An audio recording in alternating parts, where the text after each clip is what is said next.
मोदी जी वादा निभाइए, मोदी जी वादा निभाइए, अमित शाह जी वादा निभाइए,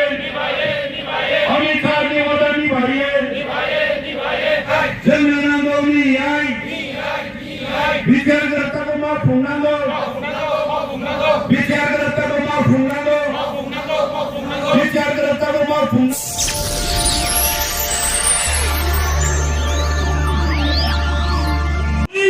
Solution.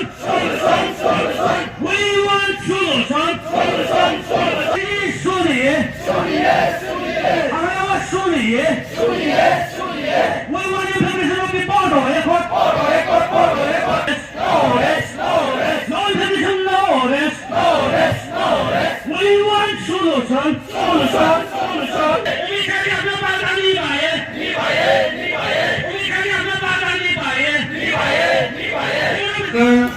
गोबां दानि समाव जोङो 2 घन्टायानो जा 3 घन्टायानो जा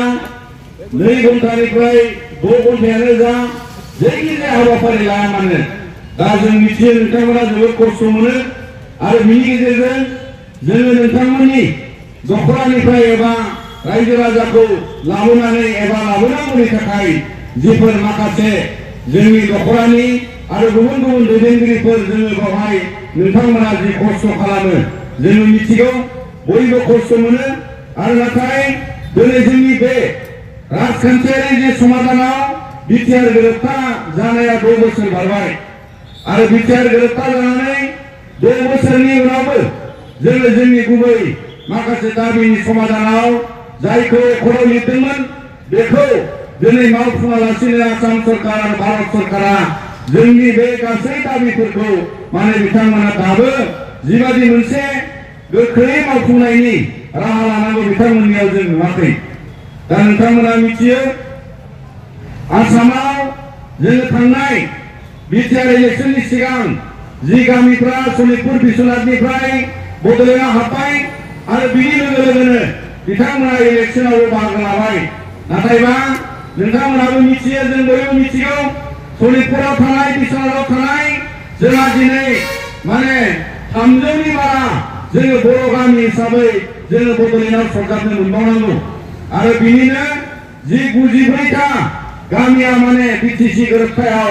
आद्रा दङमोन बेखौबो जोङो माने बड'लेण्डनि सिमायाव मोननांगौ दा बेनिखायनो माने नोंथांमोन बे खामानिखौ मावनाया थांनाय आसाम सरकारा गासिबो खामानिखौ बिथांमोना जिथु दोनथ'नानै आरो दिनै गोदान सरकार जानायनि उनावबो बेखौ मावफिनाखै दा बेनि थाखायनो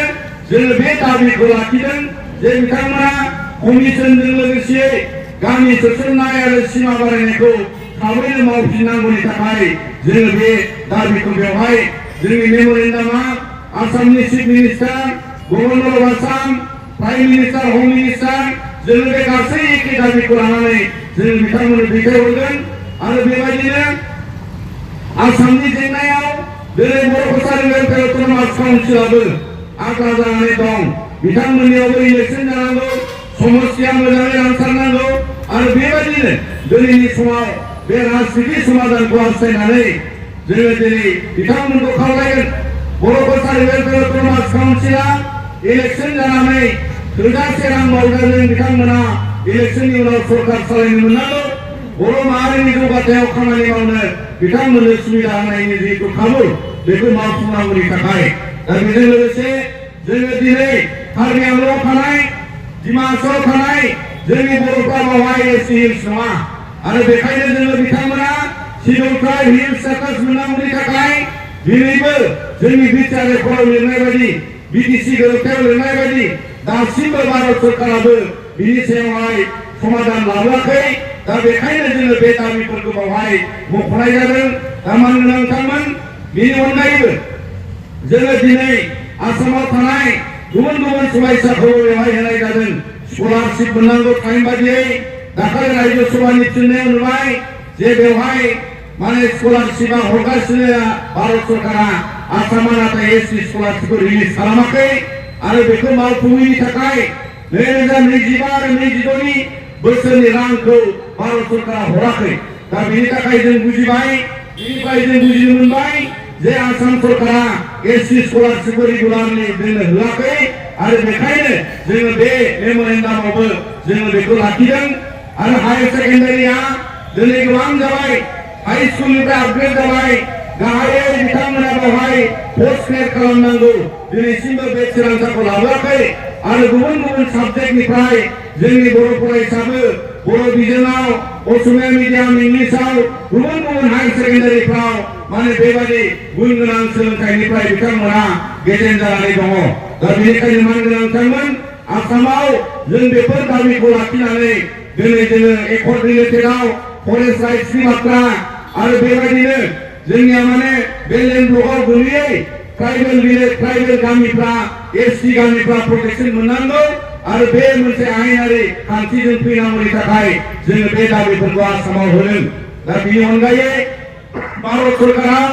जोंहा आद्रा खामानिया जोंनि बिटिआर गोरोबथाखौ मावफुंनायाव 125 एमेन्डमेन्टआ गोलाव समनिफ्राय बेवहाय एमेन्डमेन्ट जानांगौनि राहाफारिखौ दुलाराय बर' फरायसा आफाद आरो सिगांनि बिटिआर सरकारजों लोगोसेयै आरो एकर्ड सिगनेटारि दैदेनगिरिफोरनि दैदेननायाव आरो गुबुन गुबुन नर्थ इस्टआव थानाय 10टा सिक्स काउन्सिलनि दैदेनगिरिफ्राबो बिथांमोना बे एमेन्डमेन्टखौ जाफुंनायाव गासैबो जि सोसननाय जोंनि जे काउन्सिलाव 40 मेम्बारनिफ्राय 60 मेम्बार जानांगौ जोंनि गोरोबथा बायदियै आरो बेवहाय भारत सरकारनिफ्राय आर्टिकल 280आ संशोधन जानांगौ भारत संबिधानाव आरो जोंनि काउन्सिलाव एबा सिक्स काउन्सिलनि थाखाय डाइरेक्ट फाइनेन्सनि बेबस्था जानांगौ सेन्ट्रेलनिफ्राय दा बे गासै कन्स्टिटिउसनेल समाधाना संबिधानिक मर्यादानिफ्राय पार्लामेन्ट सोलिबाय थानायाव आरो आसामनि एसेम्बलि सोलिनायाव गोबां जोंनि बे दाबिफ्रा समाधाननि लामायाव मख'जानांगौनि थाखाय समाधाननि चर्चायाव फैनांगौनि थाखाय दिनै जोङो बे सोलिफुनाय थाखायनो बिथांमोननि खोमायाव सोनो थाखाय बिथांमोननि गोसोआव लाबोनो थाखाय जोङो बे धरनानिफ्राय बिथांमोननियाव जों दाबि देखायदों जे 125 एमेन्डमेन्टआव जाहाथे जोंनि बिटिआर गोरोबथानि राजखान्थियारि समाधानाव संबिधाननि गुबै मोनसे बाहागोआव बेयो समाधान मोननांगोन दा बेनि अनगायै जोंहा गुबुन गुबुन राहा लानांगौबा जोङो नोंथांमोनाबो मिथिगौ जे बर' माहारिनि थाखाय बर' रायजोनि थाखाय आलादा रायजोआ आरो बड'फा उपेन्द्र ब्रह्मनि दिनैनि बे पार्कआव बिथांनि मुसुखानि साखाथियाव थानानै जों बयबो मिथिगौ जे बिथांनि जागायनाय आन्दलना दिनैबो आद्रा जानानै दं जाय आन्दलनखौ दुलाराय बर' फरायसाफोरा दैदेनदों आरो बेबायदिनो जों उननि समाव जोंनि जुदि राजखान्थि समाधाना नासयजायोबा जोंनि जुदि राजखान्थिनि समाधाना बिटिआर गोरोबथानि गेजेराव थानाया नासयजायोब्ला मावफुंजायाब्ला जों बयहाबो साग्रिद जानांगोन जों जांख्रिथायारि गोसोखौ लानानै बर' माहारिनि जास्टिसनि थाखाय बर'फोरनि जास्टिसनि थाखाय आरो बर' हारिया गेरेमसा हारि दाफुंनांगौ जोङो जुदि दिनै जोंनि रावाबो गुबुन गुबुन समाव बायदि बायदि रोखोमै नासयजायो आरो जोंनि दिनै गुबुन गुबुन रोखोमै रायजो जानाय बर'फ्रा गुबुन गुबुन ओनसोलाव बायदि थासारियाव राजखान्थि भाबै नासयजायो आरो दिनै नोंथांमोना बयबो मिथिगौ जे बर' रावा भारत संबिधानाव 87 आव गनायथि मोननाय आरो बेबायदिनो जोङो मोनफ्रोमबो सरकारि खामानियाव बर' रावखौ बाहायनायजों लोगोसे बर' रावा आसामाव एसोसिएटेड अफिसियेल लेंगुवेज आरो बिनि मर्यादा आरो मान सन्माना असमिया रावजों समान हिन्दी रावजों समान आरो गुबुन गुबुन बेंगलि रावजोंबो समान नाथायबा दिनै जों नुयो जे जानो गोनां सेन्सासआवबो दिनै मबाइल एपनि गेजेरजों डिजिटेल सेन्सास जागोन आरो बे मबाइल एप खुलिनायाव बर' रावजोंहाय बे मबाइल एपखौ बानायनाय जायाखै जों नुनो मोनो बेवहाय रावनि अप्सनाव एसामिस राव इंराजि राव आरो हिन्दी रावाव आसामाव बियो गेवो नाथाय दिनै जोङो बेखौ दाबि लाखिदों जोङो बेखौ आलादायै भारत सरकारनिसिम जोङो लाइजाम दैथायबाय मानोना जोङो मिथियो जे जोङो 87 आव गनायथि मोननाय संबिधानिक राव जाय रावा UPSC आनजादाव मोनो जाय रावा दिनै सिभिल सार्भिस आसामाव मोनो आरो जाय रावा दिनै आसामनि एसेम्बलियाव इन्डियानि पार्लामेन्टआव एखे समान गुबुन रावनि मर्यादायाव जोङो बाहायगासिनो दङ दा बेनिखायनो मानगोनां नोंथांमोन दिनै जोङो जोंनि नासयजानाय जोंनि थगायजानाया गुबुन गुबुन बिथिङाव जोङो दिनै आसामाव बेबायदि मोनसे थासारियाव दं दा बेखायनो उननि समाव बिटिआर गोरोबथाजों समाधान हास्थायनानै जोंनि मावफुंनाय आद्रा थानाय खामानिखौ समाधान हास्थायनायनि गेजेराव गुबुन गुबुन राजखान्थियारि खैसार सोलिनायखौ जोङो खोनादों। दा बेनिखायनो दिनै बे धरनानि गेजेरजों जोंनि समाधाना जायागौमानि जोंनि सनितपुर बिसनायाव थानाय जोंनि आइ आफा बिदा फंबायमोनखौ लानानै खुनु राजखान्थियारि खैसार सोलिनो मोना आरो आसामनि राजखान्थियाव बर' भाषानि अट'नमास काउन्सिल दानायाव सनितपुर आरो बिसनाखौ दोनथ'नानैसो दानाय जाखादों। मानोना दोनथ'नायनि उद्देश्य थांखिया बे जे बड'लेण्डनि सिमा बारायनायाव सनितपुर आरो बिसनाथनि गामिफ्रा बिटिआरजों हाबनांगौ आरो जाय गामिया हाबनाय नङा उननि समाव बिथांमोना बर' कसारि काउन्सिलाव थानो मोनगोन। नाथाय दिनैनि समाव जोङो गोबां खैसारखौ सनितपुर आरो बिसनाथखौ लानानै आसामनिफ्राय राजखान्थि सोलिदों। जाय राजखान्थिया खिन्थु मोजां नङा, जाय राजखान्थिया बर' दैदेनगिरिफ्रा खालामनो नाजादों बिथांमोना बिनिफ्राय गोजानाव थानांगोन। मानोना बिटिआर सुक्तिखारिया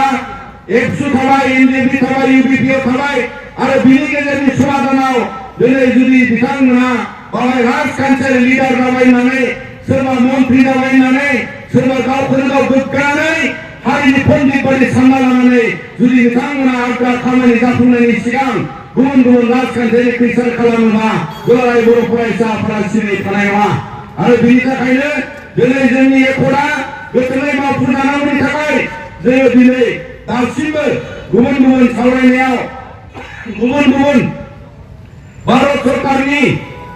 मनिटरिं बिथिङाव एकर्डखौ मावफुंनाय मावफुङैखौ लानानै जिहेतु सावरायनाय सोलिबाय थायो बेवहाय जोङो सिगनेचरनि आफादा बाहागो लानानै बेजों समाधानखौ नागिरगासिनो दं। दा बेनिखायनो मानगोनां नोंथांमोन दिनै जोङो मिथियो जे थांनाय समाव जोङो दिल्लीयाव माखासे दैदेनगिरिफोरखौ लोगो मोनदोंमोन। भारतनि भाइस प्रेसिडेन्ट एबा रायजो सभानि बिथाङा चेयारमेन जायो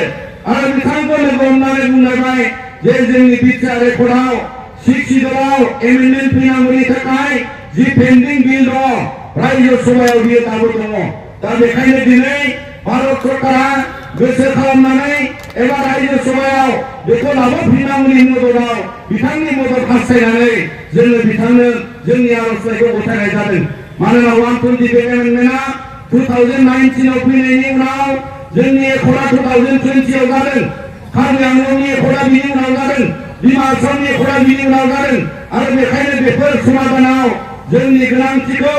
सिट बारायनाय जोंनि बड'लेण्डनि कार्बि आंलंनि डिमा हासावनि आरो गुबुन गुबुन राजखान्थियारि समाधानाव डाइरेक्ट फाइनेन्सनि बाथ्राया आगोलावनो रायखांजाखानायमोनब्लाबो बिनि समाधानखौ लाबोनायाव बिथांनि मदद हास्थायनानै जों लोगो हमदोंमोन। दा अदेबानि दिनै आसाम सरकाराव आरो भारत सरकाराव राजखान्थियारि मर्यादायाव बिनि समाधाननि लामाखौ मोननांगौनि थाखाय जोङो जोंनि दिल्लीयाव थानाय मानगोनां एमपि बिथांमोनखौ खावलायदों आरो बिथांमोना गुबुन गुबुन राजखान्थियारि लामाखौ लानानै समाधान लाबोनांगौनि थाखाय दिनै बिथांमोनाबो खामानि मावनायखौ जों मिथियो। नाथायबा दिनै आसामजों लोगोसे भारत सरकाराव राजखान्थियारि समाधाननि गुदि लामाखौ हमाबा दुलाराय बर' फरायसा आफादा जोङो दाबि खालामबाय थागोन आरो बेबायदिनो दाबिनि समाधाना जायाब्ला जोङो सानसे समाव मोनसे समाव जोङो जोंनि थिरांथाखौ लाहैनांगोन। दा बेनिखायनो जोंनि मावथि लोगो नोंथांमोन जोङो दिनै बे धरनानिफ्राय आरो नोंथांमोना जि बिग्रायारि गोसोखौ लानानै दिनै भारतनि सिङाव गणतान्त्रिक भाबै दिनै गोबां सोमावसारनाया बायदि बायदि रोखोमनि जानो हमनायखौ नोंथांमोना नुदों आरो बेनि थाखायनो जोंनि लाइमोनफ्रा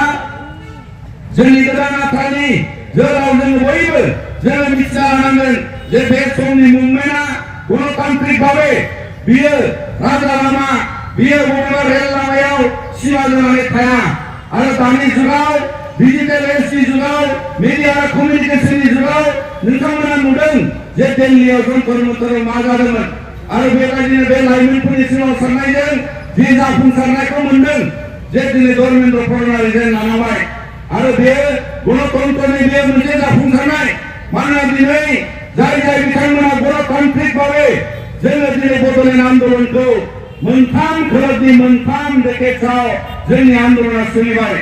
सिरानि आन्दलन सोलिबाय जायखौ बर' हारिनि गेजेराव जोङो गासैबो बिथिंखौ जोङो फोरमान नायनाय बायदि एबा जोङो फोरमान मोनबाय बड'फा उपेन्द्र ब्रह्मनि दैदेननायजों आरो गणतान्त्रिक आन्दलनाव गणतान्त्रिक देशनि मान सन्मानखौ मर्यादाखौ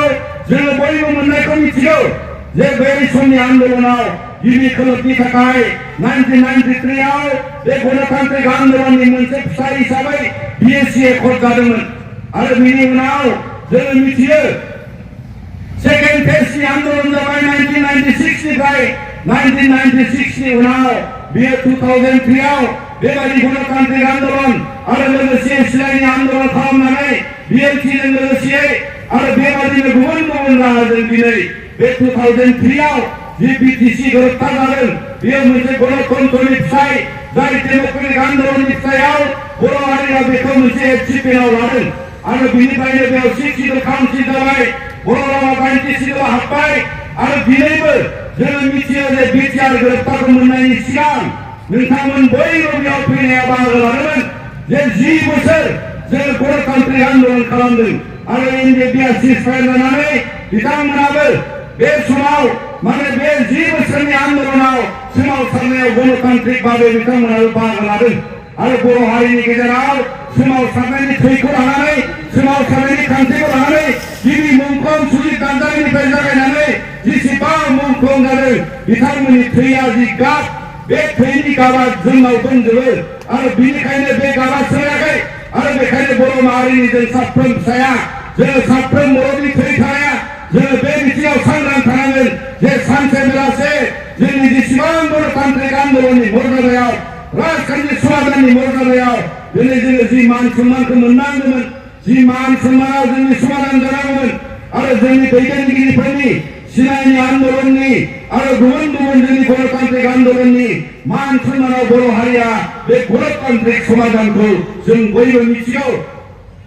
आरो बेबायदिनो जुदि दिनैनि गणतान्त्रिक समाधानजों समाधान लानायखौ समाधान हास्थायनायखौ भारत सरकार आसाम सरकारा जुदि बुजियाब्ला जोङो उननि समाव आरोबाव गोनां जायोब्ला जोङो बे गणतान्त्रिक पन्थायावनो जों बारसोमनांगोन मानोना इन्डियायाव फ्रिडम स्ट्रागलआ महात्मा गान्धीजों डेम'क्रेटिक नन भायलेन्ट मुभमेन्ट आरो जोंनि बड'लेण्ड मुभमेन्टआ बड'फा उपेन्द्र ब्रह्मनि दैदेननायाव भेरि माच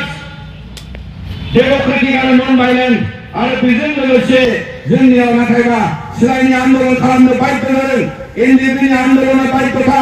जोंनियाव बिएलटिनि आन्दलना बाध्यता भलन्टियार फर्सफोर सिलाइ दैनायनि बाध्यता नाथाय दिनै जोङो बर' हारियाव सिलाइनि आन्दलननि थासारिबो गैया नाथाय गणतान्त्रिक आन्दलननि थासारिया संबिधानिक मोनथाय आरो बेयो कनस्टिटिउसनालि उदां बेबस्था जाय बेबस्थायाव डेम'क्रेटिक रिप्रेजेन्टेसन डेम'क्रेटिक भाबै आन्दलन खालामनायाव नन भायलेन्ट मुभमेन्ट खालामनायाव दिनै जोंनि हादोराव रावबो रावखौ होबथानो हाया पुलिसा बुख्रुबदों दिल्ली पुलिसा आक्रमण खालामदों नाथाय बिथांमोना दिनै बे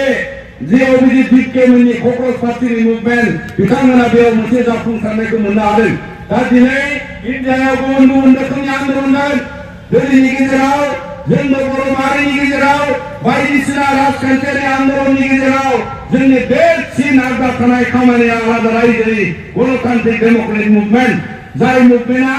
दिनै बिटिआर गोरोबथाजों थाबोदों जोङो दोनथ'दों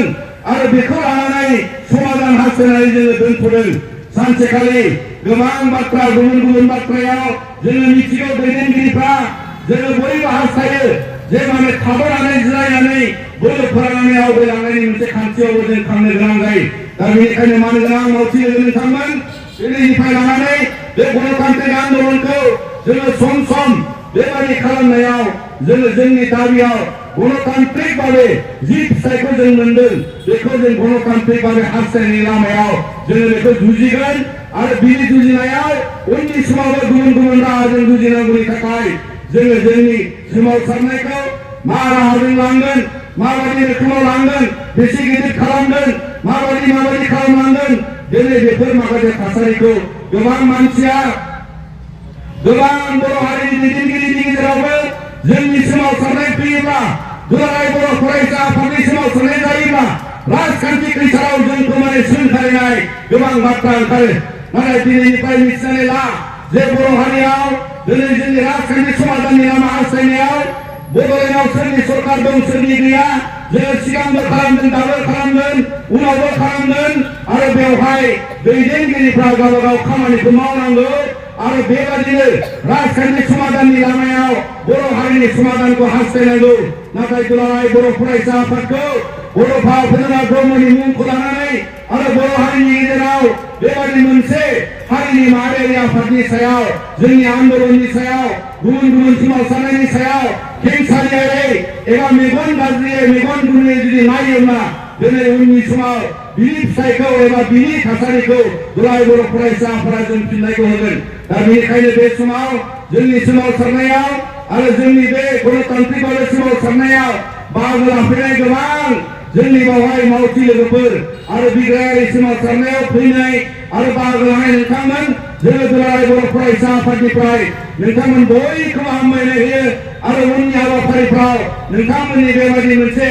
मैखोम बाहागो लानायखौ मोनगोन होननानै मिजिंथिदों देग्लायनि नैबे समाव माइ गायनाय बोथोर गोबां जायगायाव अखा गैया जोंनि ओनसोलावसो जोङो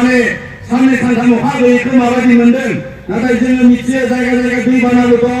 नाथाय जोंनि आसामावनो बहाबा नगाव एरियायाव अखा गैयैनि माइखौनो गायनो मोनाखै दा बेनि थाखायनो मान गोनांथारमोन जोंनि बे मोनसे बोथोरजों लोगोसे खामानि दामानि दोनथ'नानैबो गोबाङा नोंथांमोना फैदों होननानै जों मिथियो दा बेनि गेजेरावब्लाबो बर' माहारिनि थाखाय गोथार थांखिजों आरो जोंनि बे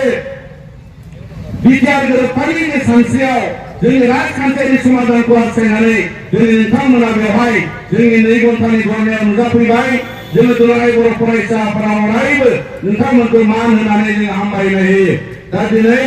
बे समाव गोबां जिल्लाया लादों गोबां जिल्लाया गुबुन गुबुन खारनाव लानो हायाखै बेखौबो जोङो मिथियो नाथाय दिनै नोंथांमोना बेबादि जोंनि सोमावसारनाया जों जेसेखि मानसि फैया मानो जों जेसेखि बुरजा जायाखै मानो जोंनि सोमावसारनायाव माखासे बिथांखि दङ आरो बे थांखि आरो बिथांखिखौ लानानै जोंनि हारिया बेबादिनो जों गसंथानानै फैनाय आरो बेखायनो दुलाराय बर' फरायसा आफादा बर' माहारिनि आफाद आरो दुलाराय बर' फरायसा आफादा बर' हारिनि अलखद बर' हारिनि इयुननि थाखाय बर' माहारिनि दावगानांगौनि थाखाय राजखान्थि भाबै दावगानांगौनि थाखाय आरो गुबुन गुबुन बिथिङाव समाज बिथिङाव दावगानांगौनि थाखाय जिफोर हाबाफारिखौ नोंथांमोना मावदों जों मावगासिनो दङ सोलोंथाइनि खामानियाव आरो गुबुन गुबुन बिथिङाव बे टटेल रिभलिउसननिनो अराय सम बे मोनसे पार्ट सिगां समनि सोमावसारनायखौ जों मिथिबाय बड'फा उपेन्द्रनाथ ब्रह्मआबो बे बाथ्राखौ फोसावलांखानाय जे बर' हारिया जेब्ला रिभलिउसन खालामो बे अलवेज अराय समनि थाखाय बे टटेल रिभलिउसन दा बेनि थाखायनो जोंनि मावबाय थानाय खामानिया जोंनि सोलोंथाइनि समाज फोसाबनायनि गुबुन गुबुन राजखान्थियारि दाबिनि मोनथायनि बे गासिबो जोंनि दुलाराय बर' फरायसा आफादनि मावथारनां आरो बेयो जोंनि बिबान आरो बेयो जोंनि बिबानजों लोगोसे जोंनि दायित्व जाय दायित्वखौ दिनै जोंनि माहारियारि आफादा गोलाव सम गुबुन गुबुन दैदेनगिरिया फालिलांबाय बड'फा उपेन्द्रनाथ ब्रह्मआ फालिलांबाय आरो बेबादिनो जोङो उनावबो दावगालांनांगौनि थाखाय साग्रिद जानांगोन दा बेखायनो जोंनि मावथि नोंथांमोनखौ बेबायदि खावलायनायजों लोगोसे जाहाथे माहारियारि आरो लोगोसे जांख्रिथायारि गोसोखौ जोङो गावखौनो गाव दुर्बल खालामनो नाङा जोङो बेबायदि मोनसे गोसोजों अराय थानांगोन मानोना गणतान्त्रिक आन्दोलननि फोरमाननि फिथाइखौ लानानै बर' हारिया जों बिसिम फैदों आरो बे हान्थिनाय लामायाव उननि समाव गोनां जायोब्ला जोङो ज' जानानै ओंखारफिननांगौनि थाखाय बे गोसोखौ जों हमथानानै लानांगोन दा बेवहाय मेम'रेन्डामखौ जों हरसिगोन दान्दिसे उनाव आरो बेबादिनो जोङो 2 घन्टा जानाय लोगो लोगो जोंनि दिनैनि धरनाखौ जों फोजोबगोन जय बर' हारिनि जय बर' हारिनि दुलाराय बर' फरायसा आफाद थांना थाथों दुलाराय बर' फरायसा आफाद थांना थाथों बिटिआर रेकर्ड मावफुङाबा जों जिराया बिटिआर रेकर्ड मावफुङाबा जों जिराया मोदी जी वतन निभाइए मोदी जी वतन निभाइए अमित शाह जी वतन निभाइए अमित शाह जी वतन निभाइए असम चीफ मिनिस्टर वतन निभाइए असम चीफ मिनिस्टर वतन निभाइए We want justice. No solution, no rest. जोंनो नांगौ न्याय जोंनो नांगौ न्याय बिटिआर गोरोबथाखौ मावफुंनांगौ बिटिआर गोरोबथाखौ मावफुंनांगौ मावफुंनांगौ बिटिआर मावफुङाबा जों जिराया बिटिआर मावफुङाबा जों जिराया बिटिआर मावफुङाबा जों Jiraiya We want justice. We want justice. No justice, no rest. No justice, no rest.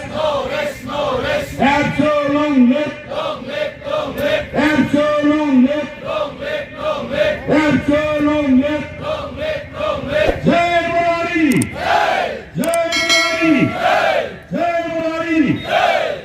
Di sana dimuncul bersuara Jawa.